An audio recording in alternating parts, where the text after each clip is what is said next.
Bonjour à tout le monde, j'espère que vous êtes bien confinés et que vous allez bien. Dans cette vidéo, je vous propose un ensemble d'extraits ou bien des énoncés tirés de l'œuvre Le dernier jour d'un condamné de Victor Hugo.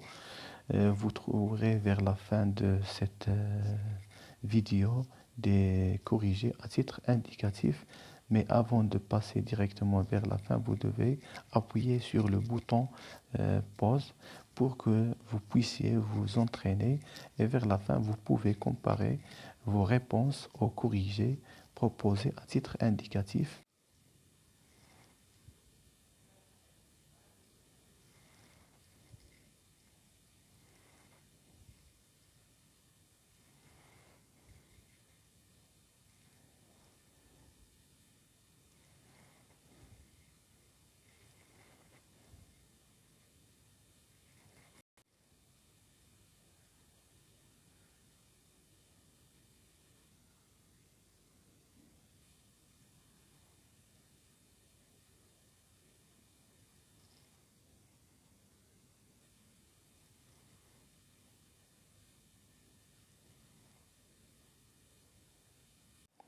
Voici le corrigé que je vous propose concernant la première partie qui va de A à I.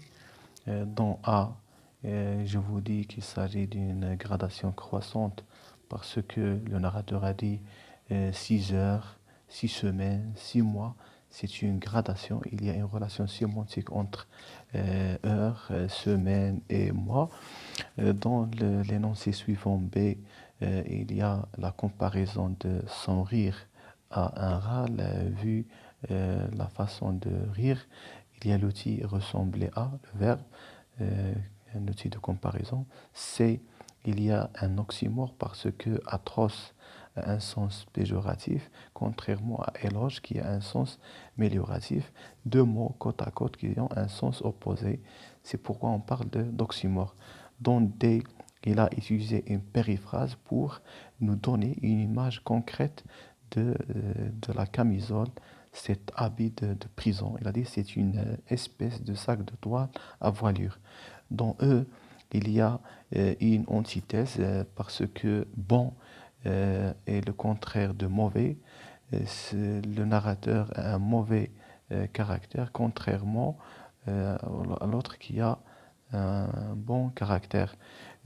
Dans F, il y a deux figures de style. Il y a une synecdoque là où il a désigné le forçat ou bien le prisonnier par une partie qui est l'intelligence.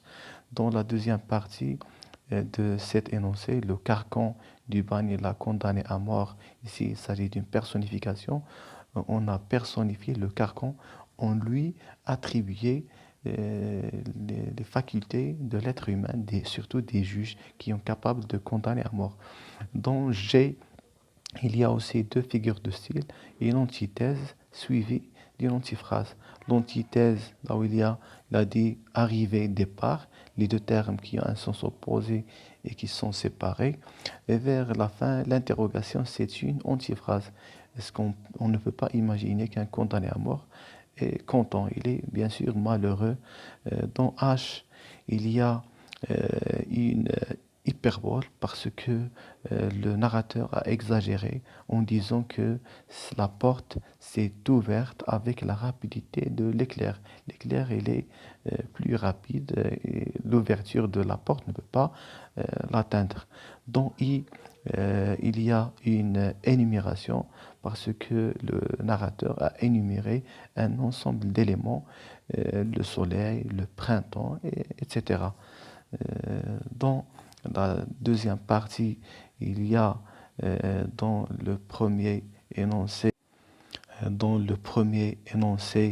le narrateur a utilisé une métaphore parce que il a comparé d'une façon indirecte le cachot à une boîte de pierre sans citer le mot cachot. Ma grâce dans le B, ma grâce, c'est une sorte d'apostrophe d'appeler une anaphore parce qu'il a insisté sur la grâce qui représente pour lui une lueur d'espoir de sortir de la prison et d'éviter cette mort terrible. Donc il a utilisé une antithèse parce que en parlant du vêtement qu'il porte l'été comme l'hiver, en disant le soleil appelant de juillet, là où il fait chaud, et les froides pluies de novembre. Dans D, il y a un oxymore parce que il a juxtaposé deux termes qui ont un sens opposé, bruit sourd. Le bruit, normalement, il y a la présence d'un ensemble de sons, contrairement à l'adjectif sourd. Il y a deux mots qui ont un sens opposé. Dans E, une mer de tête, il y a à la fois métaphore et hyperbole, en comparant le mouvement des têtes de la foule sur la place au mouvement de, de l'eau, de la mer, ou bien des vagues.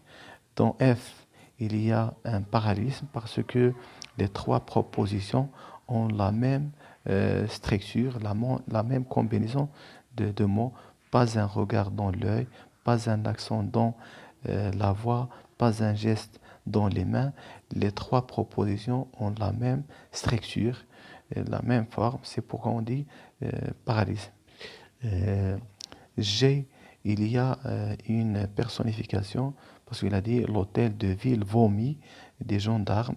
Le verbe vomir normalement qualifie une personne, mais il a utilisé ce verbe pour parler euh, de l'hôtel de ville qui fait sortir des gendarmes. Les gendarmes en sortant de l'hôtel de ville ressemblent à des aliments qui ont été vomis. Dans H, il y a une antiphrase parce qu'il a dit c'est bien de l'honneur pour moi qu'il m'écrive. Bien sûr, le condamné à mort méprise le procureur, mais ici, il a utilisé l'antiphrase pour se moquer. Dans I, il y a une gradation croissante. Au début, il apparaît d'une simple pensée, cette pensée qui devient une conviction et vers la fin, elle est devenue une certitude. Il est sûr qu'il est condamné à mort. Dans J, il y a une énumération des outils et des moyens utilisés, le crayon, la craie, le charbon, et l'énumération des couleurs, noire, blanche, grise. Dans cette troisième partie, dans le premier énoncé, le narrateur a utilisé une hyperbole pour dire l'enfer. Normalement, ici, on parle des prisonniers qui sont dans la cour de Bicêtre de la prison, mais il a comparé leur état à quelqu'un qui est devant le portail de l'enfer. C'est un peu, il s'agit d'une exagération. Dans B, il y a une métaphore en comparant le pourvoi qui est abstrait à une corde pour donner une image concrète au lecteur en le comparant à une corde sans outils. C'est une métaphore. Dans C, il a utilisé deux figures de style et une gradation lorsqu'il a dit trois femmes, trois orphelines, trois veuves, en parlant des femmes qu'il va laisser après sa mort. Il a utilisé une énumération lorsqu'il a dit ces trois femmes vont rester sans fils, sans mari, sans père, en ne parlant pas de la même personne, mais ici on parle de fils, mari, père. C'est une énumération dont il y a une métaphore en comparant la charrette qui va le transporter à une tombe à deux roues. C'est une métaphore pour nous donner une image de cette charrette qui ressemble à une tombe, mais qui a deux roues et qui peut se déplacer à travers la piste ou bien la voie. Dans E, il a utilisé une métaphore en comparant son enfance, sa jeunesse à une étoffe dorée, un morceau de tissu qui a cette belle couleur d'or. F, il a utilisé une personnification en parlant des marronniers, des arbres, et il a donné à ces arbres ce trait humain qui est bras. Normalement, il doit dire les larges branches des marronniers, mais il a dit les bras des marronniers. C'est une personnification. Dans G, il a utilisé une antithèse en disant euh, celui-ci est haut, mais tu es bas. Haut et bas, c'est une antithèse. Il y a une opposition entre les deux adjectifs. Vers la fin, il a dit moi, j'étais là comme une pierre qu'il mesurait. Dans cette phrase, il a utilisé une comparaison dont l'outil est comme le comparer moi. Il se compare à une pierre, c'est le comparant. Et le point commun, c'est être immobile comme une pierre. Et je vous souhaite bonne chance.